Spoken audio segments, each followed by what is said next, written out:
কেমন ভাবে ইবাদত করা লাগবে।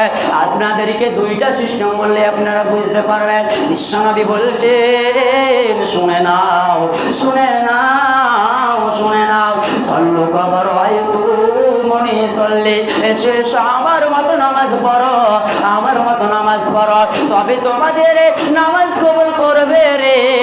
আর যদি আমার মতো নামাজ না পড়ো তোমাদের নামাজ কবুল করা যাবে না, যাবে না, যাবে না। অথচ মুসলমান যেইভাবে আল্লাহ নামাজ এবং নবীজি নামাজ পড়েছে সেইভাবে আমাদেরকে নামাজ পড়া লাগবে। দ্বিতীয় নম্বরে আল্লাহ তাবারক ওয়া তাআলা বলছেন শুনে নাও, শুনে নাও, ওয়াস্তাঈনু বিস-সাবরি, তোমরা সালাতে এবং তোমরা ধৈর্যের সাথে নামাজ পড়ো, সবরের সাথে নামাজ পড়ো, ধৈর্যের সাথে নামাজ পড়ো, তবে তোমরা জান্নাত এবং তোমাদের নামাজ কবুল করা যাবে। আর যারা ধৈর্যের সাথে নামাজ পড়বে না তাদের নামাজ কবুল করা যাবে না, যাবে না, যাবে না।